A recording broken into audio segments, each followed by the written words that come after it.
మాట్లాడుతూ ఉన్నాడు. కాళేశ్వరాన్ని కేసీఆర్కి అప్పగించినట్లయితే మేము వితిన్ వారం రోజులలోనే మేము నీళ్లు మారిస్తామని చెప్పేసి అంటా ఉన్నాం. ఈ సవాలు మీరు సిద్ధమా అని చెప్పేసి కేటీఆర్ అంటే మీరు వీడియోలు కూడా బాధపడకూడదు. దీంతో నేనేమో గజల కంటే ఏంటి అని మీరు అనుకోవాలి. వానికి సిగ్గు లజ్జ అనేది ఉన్నదా కేటీఆర్ అంటే నేను ఫస్ట్ సూటిగా అడుగుతున్నాను. అన్ని లుచ్చగిరి మాటలు లుచ్చ మాటలు మాట్లాడకూడదు. ప్రజలను మభ్యపెట్టకురా వేయను. అరే కేటీఆర్ నీ గురించి నీ కుటుంబం దొర కుటుంబం గురించి రాష్ట్రం మొత్తం తెలుసు. ఎందుకు నువ్వు పరిశాన్ అవుతున్నావు? ఇప్పుడు కాళేశ్వరం ప్రాజెక్టు కట్టింది ఎవరు? కేసీఆర్ మీ అయ్యా. అంటే దాంట్లో 35 కోట్ల అంచనున్నటువంటి కాళేశ్వరం ప్రాజెక్టును 1,50,000 కోట్లకు పెంచింది కేసీఆర్. 1,00,000 కోట్లు దోపిడీ చేసింది కేసీఆర్. కాళేశ్వరం ప్రాజెక్టు కట్టిందే మీరు కదా. ఇప్పుడు దాన్ని రాష్ట్ర చీఫ్ ఇంజనీర్తోనా మీరు సలహాలు తీసుకోలేదు. కేంద్ర జలవనరుల శాఖ అధికారులతో తీసుకున్నారా? తీసుకోలేదు. మరి ఎవరితో తీసుకున్నారు మీరు? కేసీఆర్ అంటూ ఎవరైనా ఇప్పుడు ఒక ప్రాజెక్టు కడుతున్నప్పుడు ఆ ప్రాజెక్టు సంబంధించిన నిపుణులు ఉంటారు, రాష్ట్ర చీఫ్ ఇంజనీర్ ఉంటాడు, కేంద్ర జలవనరుల శాఖ అధికారులు ఉంటారు. వీళ్ళందరితో సంప్రదింపులు చేసినాక ఒక ప్రాజెక్టును మొదలుపెట్టాడు. దానికి సంబంధించిన అధికారులను, నీటిపారుదల శాఖకు సంబంధించిన అధికారులను కూడా సంప్రదించినాక వాళ్ళతో అన్ని విషయాలు మాట్లాడిన తర్వాత వాళ్ళు ఇచ్చిన రిపోర్ట్ ప్రకారము, వాళ్ళు ఇచ్చినటువంటి మ్యాప్ ప్రకారము ఒక ప్రాజెక్టు పెడతారు. నువ్వు వీళ్ళందరి సలహాలు తీసుకున్నావా? నేనే కాల, నేనే కర్మ, నేనే కర్త, నేనే క్రియ అని చెప్పుకున్నావు. నేనే ఇంజనీర్ అని చెప్పాను. నువ్వేం చదివినావు? ఇంజనీర్ చదవలేదు కదా. ఎవరు చేయవలసిన పని వాళ్ళు చేయాలి కదా. అది చెయ్యకుండా కాళేశ్వరం ప్రాజెక్టు కట్టింది కేసీఆర్. అంటే మీ అయ్యా కేటీఆర్ నీకే చెప్తున్నా, మీ అయ్య కట్టిండు. మొత్తం ప్రాజెక్టు కట్టి 3 ఏళ్లలో కూలిపోయింది. 3 ఏళ్లలో దేశంలో కాంగ్రెస్ ప్రభుత్వము, కాంగ్రెస్ పార్టీ, కాంగ్రెస్ ప్రభుత్వం ఈ దేశంలో నెహ్రూ కాన్నుంచి మొదలుకుంటే ఇప్పటిదాకా అనేక ప్రాజెక్టులు కట్టిన దేశంలో ఎక్కడన్నా ఒక ప్రాజెక్టు కూలిపోయిందా? నెంబర్ 1. నెంబర్ 2, నిజాం కట్టిన ప్రాజెక్టులు కూడా ఉన్నాయి. నిజాం పరిపాలన, నిజాం చేసినప్పుడు కట్టిన ప్రాజెక్టులు కూడా ఉన్నాయి. ఏదైనా ఒక్కటి కూలిపోయిందా? కూలిపోలేదే. 3 ఏళ్లలో కేసీఆర్ ముఖ్యమంత్రి ఉన్నప్పుడు కట్టిన ప్రాజెక్టే మళ్ళీ కేసీఆర్ ముఖ్యమంత్రి ఉన్నప్పుడే అది కూలిపోయింది. అప్పుడే కూలిపోయింది కదా. దానికి ప్రజలకు మీరు జవాబు చెప్పండి. అంటే నాణ్యత లేనటువంటి కట్టడాలు కట్టిండ్రు, ఆ ప్రాజెక్టు కరెక్ట్ కాదు అనేది నేనంటలేనిది. ఇది అక్కడ ఎవరో కేంద్ర జలవనరుల శాఖ అధికారులు, అదేవిధంగా నేషనల్ డ్యామ్ సేఫ్టీ అథారిటీ అధికారులు చెప్పారు ఇది కరెక్ట్ కాదు. రాష్ట్రంలో ఉన్నటువంటి చీఫ్ ఇంజనీర్ కూడా చెప్పాడు ఇది కరెక్ట్ కాదు. ఇంతమంది చెప్పంగా వీళ్ళ ఆలోచనలు మనం పరిగణలోకి తీసుకోవాలి కదా. రాష్ట్రంలో ఉన్న నిపుణులు కూడా చెప్పారు ఇది కరెక్ట్ కాదు ప్రాజెక్టు అని చెప్పారు. మరి అన్నప్పుడు మీరు వాళ్ళను కాంగ్రెస్ ప్రభుత్వము వాళ్ళందరితో సంప్రదింపులు జరిపినాకనే ఒక నిర్ణయం తీసుకున్నది. ఏమని చెప్పింది? కన్నెపల్లి పంప్ హౌస్ను దాన్ని నీళ్లు నింపకూడదు. ఒకవేళ కన్నెపల్లి పంప్ హౌస్ గిట్ట నింపితే అన్నారం, సుందిల్లా మొత్తం కొట్టుకపోతుంది. ఆ బ్యారేజ్ అన్ని కొట్టుకపోతాయి. 44 గ్రామాలు కొట్టుకపోతాయి. అదేవిధంగా భద్రాచలం దేవాలయము మునిగిపోతుంది అని ఎవరు చెప్పారో? ఇది కేంద్ర జలవనరుల శాఖ అధికారులు, అదేవిధంగా నేషనల్ డ్యామ్ సేఫ్టీ అథారిటీ వాళ్ళు చెప్పడం జరిగింది. మేము పర్మిషన్ ఇయ్యము, ఈ బ్యారేజీలు నింపడానికి పర్మిషన్ ఇయ్యము. పర్మిషన్ ఇస్తే మొత్తం ఇవేది కన్నెపల్లి నుండి మొదలుకుంటే అన్నారం, సుందిల్లా 44 గ్రామాలు దేవాలయం మునిగిపోతుంది. కాబట్టి మేము పర్మిషన్ ఇవ్వమని చెప్పి వాళ్ళు చెప్పడం జరిగింది. అందుకోసమే మా ముఖ్యమంత్రి గారు, రాష్ట్ర ప్రభుత్వం ఒక నిర్ణయం తీసుకున్నది. ఎట్టి పరిస్థితుల్లో నిపుణుల అభిప్రాయాలు తీసుకున్నది, అంటే నీటిపారుదల శాఖ వాళ్ళ అభిప్రాయాలు తీసుకున్నది, అందరి అభిప్రాయాలు తీసుకున్న తర్వాత అది నింపొద్దు, మేము మా నిర్ణయం చెప్పేదాకా మీరు దాన్ని ఏం ముట్టకూడదు అని అధికారులు చెప్పారు. మరి అది చెప్పినప్పుడు వినాలి కదా. వినకుండా వెంటనే మా కేసీఆర్ అరే భయ్ కేటీఆర్ అన్ని లుచ్చే మాటలు ఎందుకు మాట్లాడుతున్నావురా? మీ అయ్య చేతుల్లో ఉండే కదా 10 ఏళ్ళు మీ అయ్య చేతుల్లో ఉండే అధికారం. రెండోది 3 ఏళ్లలో మీరే దాన్ని కట్టిరు. మీరున్నప్పుడే కదా, కేసీఆర్ ముఖ్యమంత్రి ఉన్నప్పుడే ఊడిపోయింది కదా. మరి అప్పుడేం పీకినావు? అది చెప్పు, నువ్వు ప్రజలకు చెప్పు, రైతులకు చెప్పు. ఎందుకు తప్పుదావ పట్టిస్తున్నావు ప్రజలను? మేము కన్నెపల్లికి ఎంతో శుద్ధపూస లెక్క లుచ్చానా కొడుకులారా నాణ్యత లేని కట్టడం కట్టి ఆ ప్రాజెక్టు నాణ్యత లేదు, ఆ కట్టడం కరెక్ట్ కట్టలేదు, అందుకోసమే కూలిపోయింది. దానికి బాధ్యత కేసీఆర్ వహించాలి. ఇది లుచ్చా మాటలు మాట్లాడి రైతులను, తెలంగాణ ప్రజలను తప్పుదోవ పట్టించే కార్యక్రమం చేయకు. ఎందుకంటే మీ దొరల కుట్ర ఎట్లుంటుందంటే, కేసీఆర్ దొరది, కేటీఆర్ దొరది, హరీష్ రావు దొరది కుట్ర ఎట్లుంటుందంటే, మొత్తం కుట్ర వేసి అది ఒకవేళ కన్నెపల్లి పంప్ హౌస్ నింపితే తర్వాత అన్నారం సుందిలో కొట్టుకపోవాలి, 44 గ్రామాలు కొట్టుకపోయి దేవాలయం మునిగిపోతే మళ్ళీ కాంగ్రెస్ ప్రభుత్వాన్ని బదనాం చేయొచ్చు, మా ముఖ్యమంత్రి గారిని బదనాం చేయొచ్చు అనే ఒక నీచమైన ఆలోచనతో ఉన్నారు. అంటే రాష్ట్రం కొట్టుకపోయినా పర్వాలేదు, కానీ మీకు రాజకీయాలు కావాలి, అధికారం కావాలి. అలాంటి లుచ్చ ఆలోచనతోని మీరు మాట్లాడుతున్నారు. కేటీఆర్, నీ ఆలోచన తెలియంది కాదు. నువ్వు అనుకుంటున్నావు నేను దొరడు కదా, దొర ఆలోచన ఎవరికి తెలుసాం? నేను తలదన్న ఆలోచనలు మా దగ్గర ఉన్నాయి, మా ముఖ్యమంత్రి దగ్గర ఉన్నది, మా ప్రభుత్వం ఆలోచన చేస్తుంది. నువ్వు అంత ఆశామాష అనుకోకు. రాజకీయాలు నీకు ఒక దొరకే రావు, ఆ రాజకీయాలు మాకు కూడా వస్తాయి, అది గుర్తు పెట్టుకో అని చెప్తున్నా. తమాషాలు చేసి మాట్లాడద్దు. మాట్లాడే ముందు జాగ్రత్తగా మాట్లాడే. ఇవన్నిటికీ కారణం మీరు. కేసీఆర్ ముఖ్యమంత్రి ఉన్నప్పుడు కేసీఆర్ దీన్ని బాధ్యత వహించాలి, మీ అయ్యనే బాధ్యత వహించాలి, అది గుర్తు పెట్టుకో. అందుకోసమే దాని మీద విచారణ జరుగుతుంది. దాని మీద విచారణ జరిగినాక మాకు అప్పుడు కేంద్ర జలవనరుల శాఖ నుండి మాకు అప్పుడు పర్మిషన్ వచ్చిన తర్వాత, అదేవిధంగా నేషనల్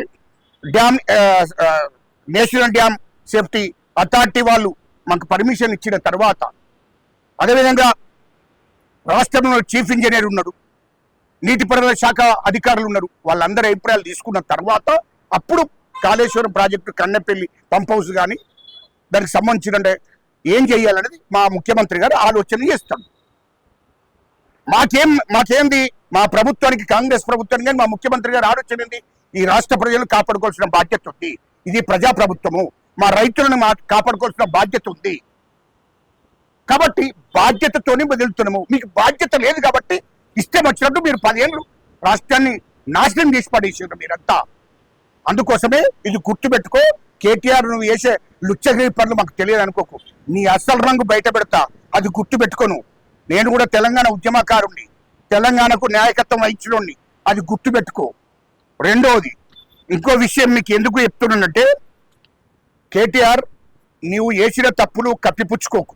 నువ్వు చాలా విషయాలు ఈ రాష్ట్రంలో కేసీఆర్ ముఖ్యమంత్రి గుండి, నువ్వు మంత్రి గుండి, హరీష్ రావు అన్నట్టు మంత్రి గుండి ఈ రాష్ట్రాన్ని మొత్తం దోచిన విషయము రాష్ట్ర ప్రజలందరికీ కూడా తెలుసు.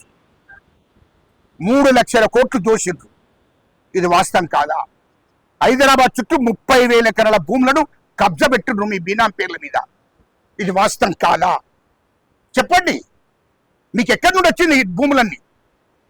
షాద్నగర్ నుంచి మొదలుకుంటే హైదరాబాద్ చుట్టూ ఒక షాద్నగర్లో 1200 ఎకరాల భూమి ఉన్నది మీకు బీనాం పేర్ల మీద. హైదరాబాద్ చుట్టూ మొత్తం 30,000 ఎకరాల భూమి మీ కేసీఆర్ బీనామి, కేటీఆర్ బీనామి, హరీష్ రావు బీనామి. ఇది వాస్తవమే కదా? అంటే ఈ రాష్ట్రాన్ని మొత్తం 10 ఏళ్లలో దోషేసిండ్రు.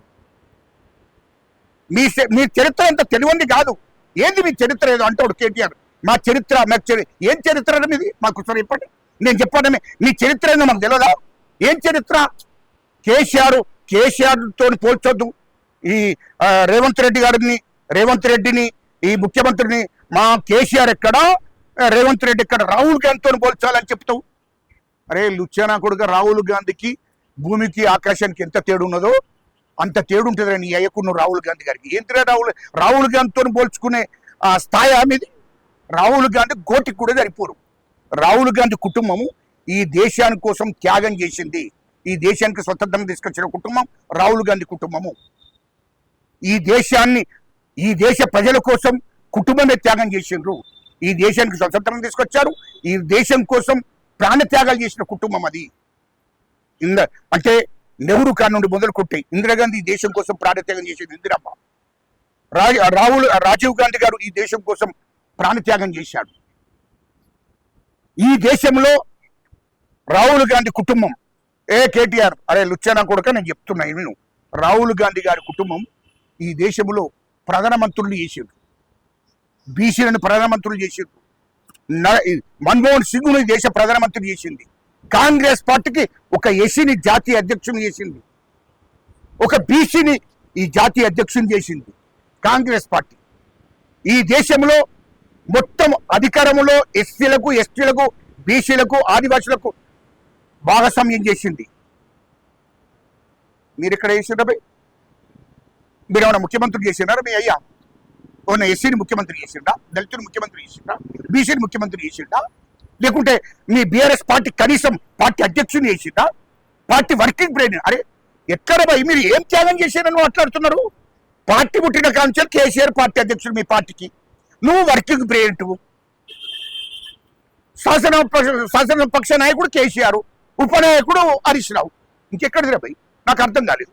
మొత్తం నీ కుటుంబమే కాదు భయ్. మీరేం త్యాగం? మీకు చరిత్ర అంటున్నావు. రాహుల్ గాంధీతో పోల్చుకున్నటువంటి స్థాయి మీద కాదురా భయ్ కేటీఆర్. బాగా ఏందో స్థాయి గురించి, నీ స్థాయి గురించి చెప్పన్నారా? కేటీఆర్ మీ స్థాయి గురించి చెప్పన్నా? కేసీఆర్ అంటోడు టీడీ పార్టీలో ఉండే, తెలుగుదేశం పార్టీలో ఉండే, ఆయన మొదలు కాంగ్రెస్ పార్టీ, తర్వాత టీఆర్ఎస్ తెలుగుదేశం పార్టీలో ఉండే. తెలుగుదేశం పార్టీ ఎన్టీ రామారావు రాజకీయ భిక్ష పెట్టిండు, చంద్రబాబు నాయుడు గారు రాజకీయ భిక్ష పెట్టిండు కేసీఆర్. ఇక తర్వాత చరిత్ర అంటే మీ అయ్యా మధ్యాహ్నం మొదలు పెడితే కేసీఆర్ రాత్రి 12 దాకా తాగుతాడు. ఇది మీ చరిత్రకు మా రేవంత్ రెడ్డి గారితో కేసీఆర్ అసలు కేసీఆర్ ఆ స్థాయి కూడా కాదు, మా రేవంత్ రెడ్డి గారి స్థాయి కూడా కాదు. ఎందుకు అంటే 12 గంటల నుంచి రాత్రి 12 గంటల దాకా తాగుతాడు. ఇది మీ అయ్య చరిత్ర. రెండవది, 50 ఏళ్ల కిందటే మీ అయ్య కేసీఆర్ అంటోడు దుబాయ్ పంపిస్తాను ఎస్సీ బిడ్డలను, ఎస్టీ బిడ్డలను, బీసీ బిడ్డలందరినీ కూడా అప్పుడే 50 ఏళ్ల కిందట కూలీనాది చేసుకున్నటువంటి వాళ్ళను నేను దుబాయ్ పంపిస్తాను, ఒక్కొక్క దగ్గర 5,000, 10,000 తీసుకొని 100 మందిని మోసం చేశాడు. వీళ్ళని తప్పించుకొని ఢిల్లీకి పోయి ఢిల్లీలో తలదాచుకున్నాడు కేసీఆర్. ఇది వాస్తవం కాదా? ఇది మీ అయ్య చరిత్ర. తర్వాత 2001లో టీడీపీ నుంచి వెళ్ళి బయటికి వెళ్ళి తెలంగాణ సెంటిమెంట్ మీదకి వెళ్ళి టీఆర్ఎస్ పార్టీని పెట్టుకున్నాడు.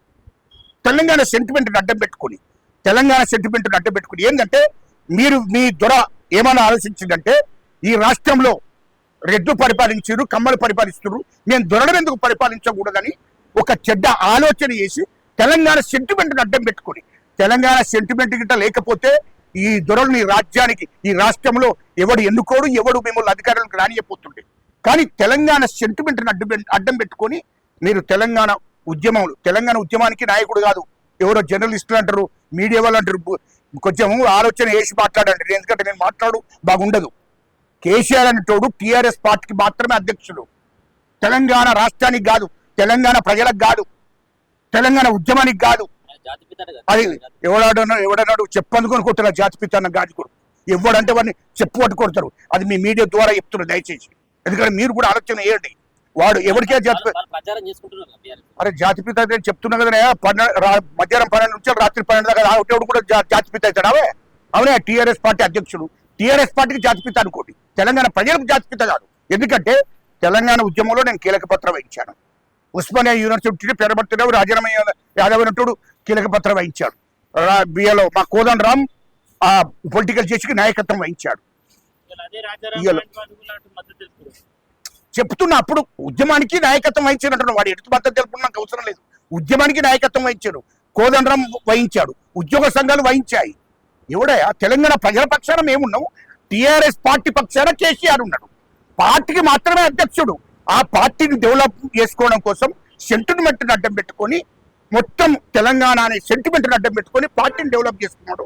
ఆ పార్టీని డెవలప్ చేసుకోవడం కోసం అనేక ప్రయత్నాలు చేశాడు తప్ప, నేను అడుగుతున్నా 2009 నుంచి 2014 దాకా పార్లమెంట్కే పోలేదు కేసీఆర్. పార్లమెంట్కి పోలేదు. తెలంగాణ రాష్ట్రం రావాలని ఉంటే 2009 నుంచి 2014 దాకా పార్లమెంట్లో పోయి ఎందుకు తెలంగాణ గురించి మాట్లాడలేదు? అప్పుడు ఎంపీ ఎందుకు పోలేదు? అంటే వాళ్ళకు ఉప ఎన్నికలు రావాలి, ఓట్లు సీట్లు అధికారం. తెలంగాణ కోసం 1200 మంది బిడ్డలు చచ్చిపోయారు. ఆ 1200 మంది బిడ్డలలో ఆయన సామాజిక వర్గం కానీ లేకుంటే కేసీఆర్ కుటుంబంలోకి వెళ్ళి ఒక్క బిడ్డ చెప్పండి. లేడు. ఎస్సీలు, ఎస్టీలు, బీసీలు, రెడ్లు వీళ్ళు చచ్చిపోయారు తెలంగాణ ఉద్యమం కోసం.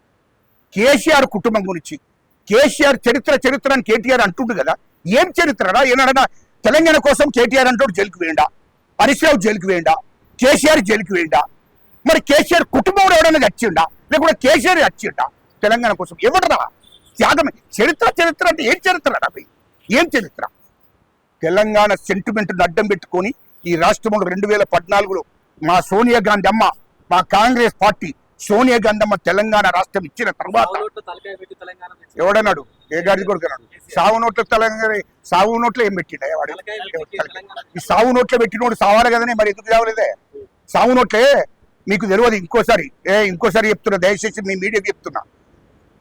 ఆయన కరీంనగర్ నుంచి బయలుదేరి సిద్దిపేటకు బయలుదేరినాక ఖమ్మం పోయే వరకు ఆకలి అవుతుంది అన్నాడు. వెంటనే ఇక్కడ టిఫిన్ చేసిండు, మళ్ళీ పోయి ఖమ్మంలో డాక్టర్ గోపీనాథ్ వీళ్ళందరూ సాక్ష్యమయ్య బాబు, నేను అట్టిగా చెప్తున్నాను, అందరు సాక్ష్యము. ఆడ ఇడ్లీ వాళ్ళ తన్మని తినేసి మళ్ళీ ఏం చేసాడు? మళ్ళీ ఆడ హాస్పిటల్లో అన్నాడు. ఆడ నుంచి నన్ను ఇక్కడ ఉంచొద్దు అని చెప్పి అప్పుడు రోషయ్య ముఖ్యమంత్రికి కేశవరావు మధ్యవర్తన వీళ్ళు జానారెడ్డి గారు వీళ్ళతో ఫోన్ చేసి బతిలాడుకొని డైరెక్ట్ నిమ్స్ హాస్పిటల్కి వచ్చాడు. రోజు పొద్దున టిఫిన్ చేసాడు, గ్లూకోజులు పెట్టించుకున్నాడు. ఇది అవే దీక్ష, ఇది సావు నోట్లు తలబెట్టాడు. ఇది సావు నోట్లు తలబెట్టాడు. ఈ దొంగ దీక్షలు ఎవడైనా ఎత్తాడా? దొంగ దీక్షలు కాదు. అగో పొట్టి శ్రీరాములు చేసిండే ఒరిజినల్ దీక్ష. పొట్టి శ్రీరాములు ఒక చరిత్ర.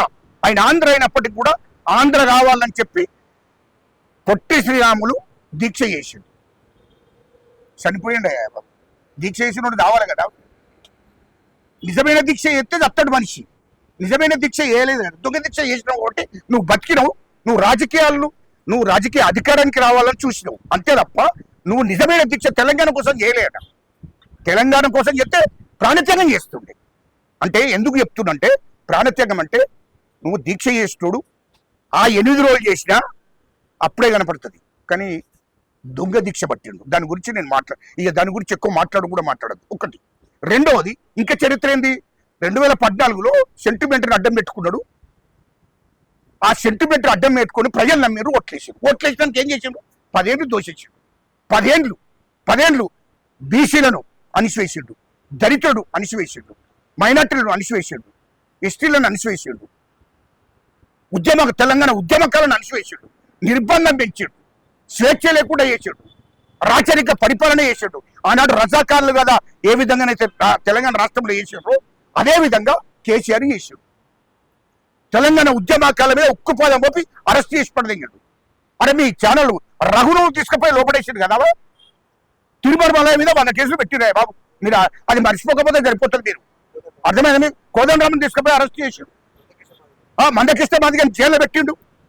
అరే ఇప్పుడు ఉన్న TV9 రవిప్రకాష్ని తీసుకుపోయి మొత్తం కేసులు పెట్టి TV9లకి వెళ్ళి ఎల్లగొట్టి ఆయనను కేసులు పెట్టి లోపడేపించిండు.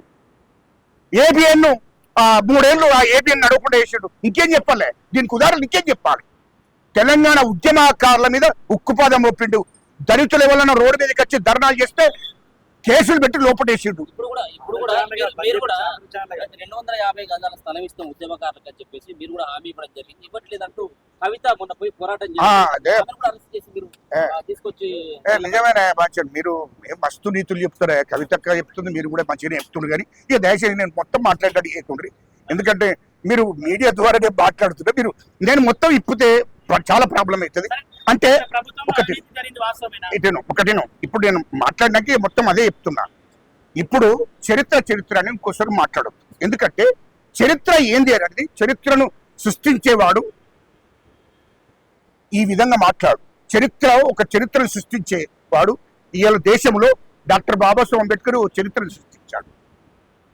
ఇవాళ దేశంలో గాంధీ ఒక చరిత్రను సృష్టించాడు. ఇవాళ మొత్తము ఒక చరిత్రను సృష్టించి ఉద్యమాన్ని నడిపి ఒకటి సాధించిందంటే దానికి చరిత్ర అంటారు. కానీ ఇవాళ నీ అయ్యా మొత్తము తెలంగాణ రాష్ట్రాన్ని దోపిడీ చేశాడు. ఇవాళ రాహుల్ గాంధీతో పోల్చుకుంటున్నావు రబై. రాహుల్ గాంధీకి ఢిల్లీలో ఇప్పటికి ఇల్లు లేదు. సోనియా గాంధీ అమ్మకి ఇల్లు లేదు. రాహుల్ గాంధీ గారికి ఇల్లు లేదు. ఇప్పటికీ ఎంపీ క్వార్టర్స్ లో ఉండి వాళ్ళు ఎంపీగా వచ్చే జీతం డబ్బులే వాళ్ళు భోజనం చేసి జీవిస్తున్నారు. ఢిల్లీలో వాళ్ళకు ఏ ఆస్తులు కూడా లేవు. మరి 10 ఏళ్లలో ఈ దేశానికి స్వతంత్రం తీసుకొచ్చినటువంటి కుటుంబం, ఈ తెలంగాణ రాష్ట్రం ఇచ్చిన కుటుంబం సోనియా గాంధీ అమ్మది. ఇయర్లో వాళ్ళకు ఉండడానికి ఇల్లు లేదు. కానీ హైదరాబాద్ లో 10 ఏళ్ళు పరిపాలన చేసి తెలంగాణను కేసీఆర్ 3 లక్షల కోట్లు దోషిండు. 30,000 ఎకరాల భూములు సంపాదించిండు. ఫామ్ హౌస్ ఇక్కడ 60 ఎకరాలతో ఉండే ఫామ్ హౌస్ ఇవాళ 600 ఎకరాలు. కేసీఆర్ 5 అంతస్తుల బిల్డింగులు, ఫామ్ హౌస్లు, కేటీఆర్ ఫామ్ హౌస్లు, హరీష్ రావు ఫామ్ హౌస్లు, ఇవన్నీ ఎక్కడి నుండి వచ్చినాయి? ఇవన్నీ ఎక్కడి నుండి వచ్చినాయి అది చెప్పండి ప్రజలకు. కేటీఆర్ బస్సు ఇవన్నీ మొదలు చెప్పు. రెండవది ఇంకోటి, కేటీఆర్ నువ్వు నీతులు చెప్పకు. నువ్వు దళితులను చంపించిన విషయం మర్చిపోతున్నావా? నేలలో 5 దళిత బిడ్డలను చంపించింది వాస్తవం కాదా? అదేవిధంగా బ్రోకర్ వాడు ఆర్మూర్ జీవన్ రెడ్డి అయినటోడు ఆర్మూర్లో ఒక దళితుణ్ణి పట్టభావాళ్ళు అంబేద్కర్ స్టాచ్యూ ముందు చంపించింది వాస్తవం కాదా? అదేవిధంగా సినీ నిర్మాత కేదార్ దుబాయ్లో నీ పార్ట్నర్ 30,000 కోట్లు పెట్టుబడి పెట్టినవు. దుబాయ్లో నువ్వు కేటీఆర్ నిన్నే అడుగుతున్నా నేను. దుబాయ్లో 30,000 కోట్ల పెట్టుబడి పెట్టి సినిమా నిర్మాత కేదార్ను పార్ట్నర్గా ఉంచుకున్నావు. ఆయన పేరు మీద బీనాం పేరు మీద నడిపిస్తున్నాడు వ్యాపారం. అక్కడ నడిపిస్తున్న తరుణంలో లెక్కలు చూసుకోవడానికి వెళ్ళి లెక్కలు సరిగా చెప్పకపోతే అది బ్రోకర్ జీవన్ రెడ్డి, అదేవిధంగా పైలట్ ఆయన పేరు రోహిత్ రెడ్డి. ఆ రోహిత్ రెడ్డి జీవన్ రెడ్డి దుబాయ్లో ఉండి వాడిని విలిపించి లెక్కలకని కూర్చుండబెట్టి లెక్కలు సరిగా చెప్పనందుకు నేను మీ గురించి చెప్తా. మీరు తెలంగాణ నుంచి 30,000 కోట్లు పెట్టి ఇక్కడ పెట్టుబడి పెట్టిన విషయం మీరు నన్ను బెదిరిస్తే, నన్ను ఏమైనా చంపేస్తే మొత్తం తెలంగాణ ప్రజలకు, ఆంధ్ర ప్రజలకు చెప్తా ఈ విషయం అన్నందుకు ఆయనని చంపించారు అక్కడ కేదార్. ఇది వాస్తవం కాదా? కేటీఆర్ ఈ బ్రోకర్ జీవన్ రెడ్డి గారిని, తర్వాత వాడు రోహిత్ రెడ్డి అనేటువంటి వీళ్ళిద్దరూ అక్కడ ఉండి వాడిని చంపించి అక్కడ కేసులు కాకుండా అక్కడ ఉన్నటువంటి గవర్నమెంట్ మేనేజ్ చేసి వచ్చారు. ఇది వాస్తవం కాదా అని అంటున్నా. ఇది నువ్వు నీతులు చెప్తున్నావు. కేటీఆర్ నువ్వు నీతులు చెప్తున్నావు. నువ్వు లండన్లో 25,000 కోట్లు పెట్టావు, కంపెనీ పెట్టావు. ఇది కేంద్రం దగ్గర మొత్తమైన డైరీలు రాసుకున్నాడు ఆయన. అదేవిధంగా అమెరికాలో 40,000 కోట్లు పెట్టి కంపెనీ పెట్టావు. ఇది ఎక్కడి నుండి వచ్చింది డబ్బు? 2014 ముందు నీకు కారుకు సరిగా లేదు. అటువంటివి ఈ డబ్బు ఎక్కడి నుండి వచ్చిందో ప్రజలకు చెప్పు, తెలంగాణ ప్రజలకు చెప్పు. హైదరాబాద్ చుట్టూ 30,000 ఎకరాల భూములు ఎక్కడి నుండి వచ్చినాయి మీ బీనాం పేర్ల మీద? షాదనగర్ నుంచి మొదలుకుంటే హైదరాబాద్ ఒక షాదనగర్లో 1,200 ఎకరాల భూమి ఉన్నది నీకు. ఇది వాస్తవం కాదా? ఇది ప్రజలకు చెప్పు. నువ్వు పెద్ద నీతివంతులని మేము మా కాంగ్రెస్ ప్రభుత్వాన్ని విమర్శించే స్థాయి కాదు. ఇక మా ముఖ్యమంత్రి రేవంత్ రెడ్డి గారి చరిత్ర అంటే నీ అయ్యే చరిత్ర, మీ కుటుంబం చరిత్ర ఇది. ఇక మా ముఖ్యమంత్రి గారి చరిత్ర, అరే మా ముఖ్యమంత్రి రేవంత్ రెడ్డి గారు థమ్సాబే చక్కగా తాగడం. థమ్సాబ్ కూడా అలవట్లేదు, ఓన్లీ భోజనం మాత్రం తింటాడు.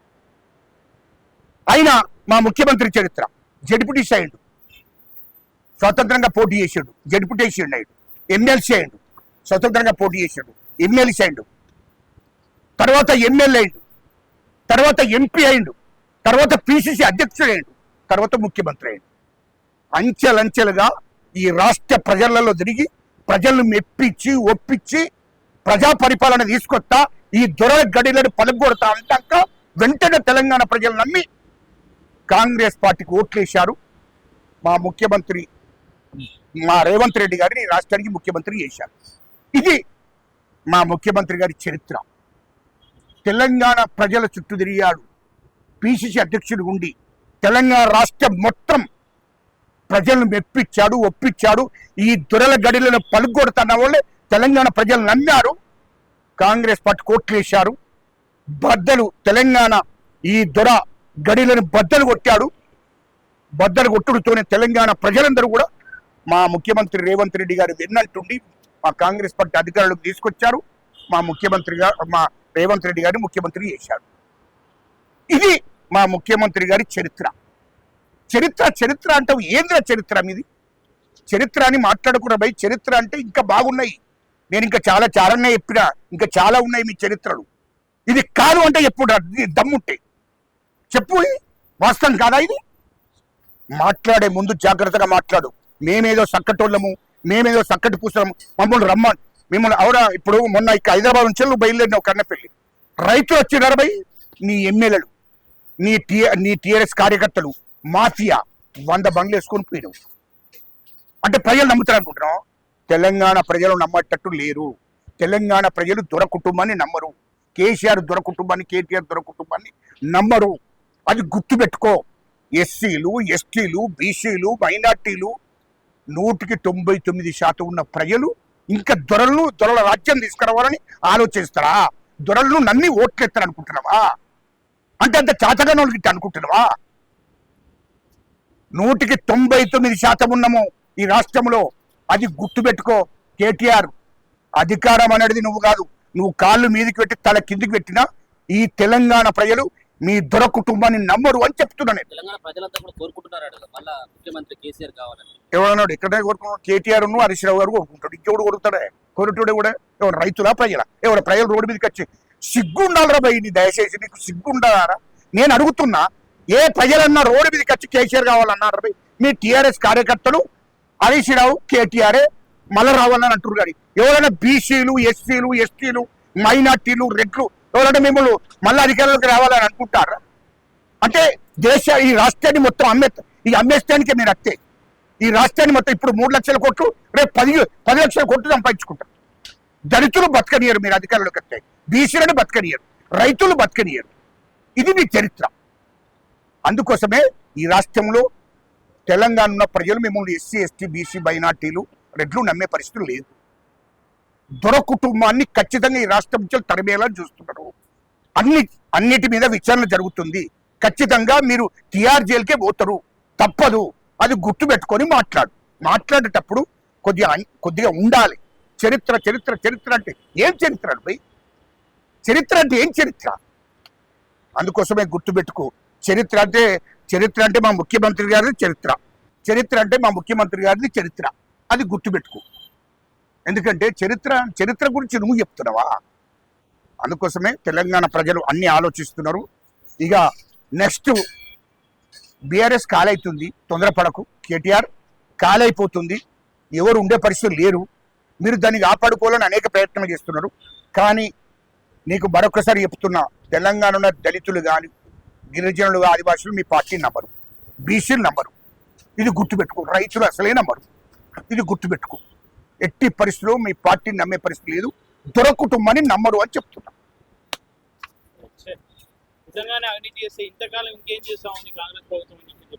అన్నిటి మీద విచారణ జరుగుతుంది. ఖచ్చితంగా మేము కక్ష సాధింపు ధోరణితోనే ఆలోచన చేయము మా ప్రభుత్వం. ఒకవేళ కక్ష సాధింపు ధోరణితోని మా ముఖ్యమంత్రి గారు ఆలోచన చేస్తే ఇప్పటి వరకు ఎప్పుడు అరెస్ట్ చేస్తుండే.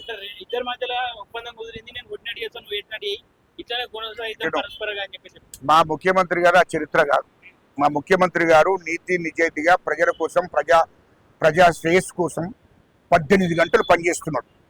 18 గంటలు ఈ తెలంగాణ ప్రజల కోసం పనిచేస్తున్నాడు. ఇటువంటి మూర్ఖులను మీద అన్ని విచారణ చేసి సాక్ష్యాధారాలతో సహా ముందు పెట్టి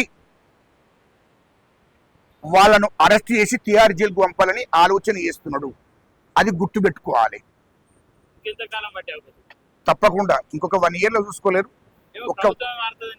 ఎవడాడన్నాడు? ఎవడో పిసగాడి గురించి మాట్లాడతారబ్బా. దాని గురించి ఇప్పుడు ఎవడో మాట్లాడితే అదంతా మతిసిద్ధం లేని ముండ కొడుకులు మాట్లాడతారు. ఖచ్చితంగా 5 ఏళ్ళు ఈ ప్రభుత్వం పరిపాలన చేస్తుంది. రాబోయే 5 ఏళ్ళు కూడా మా కాంగ్రెస్ ప్రభుత్వమే, మా ముఖ్యమంత్రి రేవంత్ రెడ్డి గారే. అది గుర్తుపెట్టుకోవాలని చెప్తున్నాను.